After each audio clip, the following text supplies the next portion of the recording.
Formalin merupakan larutan formaldehida berwarna kuning yang memiliki karakter sebagai stabilisator atau disinfektan.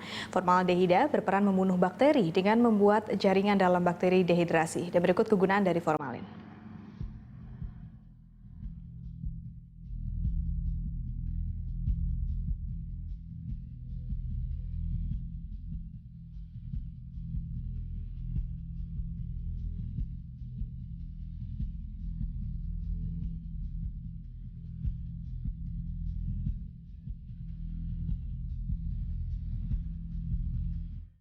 Formalin biasa digunakan sebagai cairan pembersih, namun tak jarang disalahgunakan untuk mengawetkan bahan makanan. Dan berikut adalah dampak formalin bagi tubuh.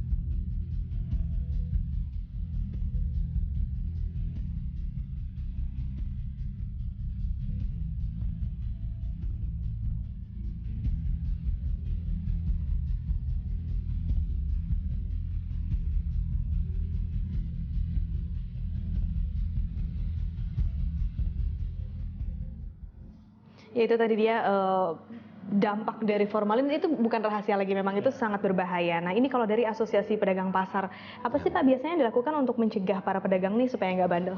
Oh iya, jadi kalau kami dari Asosiasi Pedagang Pasar itu selalu menghimbau kepada anggota untuk berdagang yang baik. Nah, berdagang yang baik itu bagaimana mereka misalnya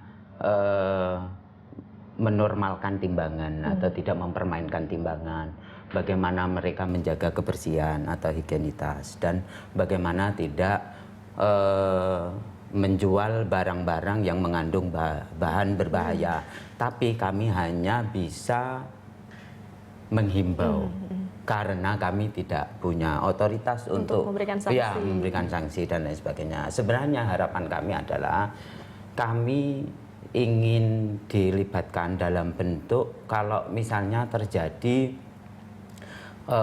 misalnya diperlukan ada penyidakan atau apa bikin tim bersamalah untuk misalnya bagaimana melakukan pengecekan rutin di pasar-pasar gitu, karena banyak pedagang kami itu yang tidak memproduksi makanan itu sendiri, tapi mereka sudah dipasok atau mengambil dari produsen dan rata-rata home industry. Nah, begitu sudah di home industry itu juga susah untuk dan karena tidak juga menjadi anggota kami. Gitu. Oke. Nah kalau dari Pak Sudaryanto, sejauh ini aduan dari konsumen itu biasanya apa terkait makanan yang mengandung bahan berbahaya? Kasusnya seperti apa? Ya memang begini ya, kalau kasus yang kaitannya dengan makanan itu ada kasus-kasus yang dia berdampak langsung ke gangguan kesehatan, kayak keracunan, kayak gitu. Itu apa? Itu konsumen lebih mudah karena dia merasakan efek dari makanan yang tercemar tadi. Yang kedua adalah ini tadi, banyak produk makanan yang tercemar bahan berbahaya yang dampak bagi kesehatannya itu kumulatif. Jadi akan terjadi pada 5 tahun. Ini yang kadang-kadang konsumen mengkonsumsi produk berbahaya tapi dia tidak sadar bahwa ini berbahaya, dan itu nanti akan efeknya itu akan muncul secara kumulatif, bisa 5 bisa 10 tahun yang akan datang. Ini yang tidak mudah bagi konsumen. Kalau dari sisi YLKI sebenarnya yang lebih penting adalah tadi bagaimana pemerintah, khususnya pemerintah daerah itu memastikan bahwa produk yang dipasarkan di pasar termasuk pasar tradisional itu bebas dari produk-produk tercemar. Caranya ya tadi regular inspection tadi. Jangan hanya cuman jangan hanya menjelang lebaran tadi.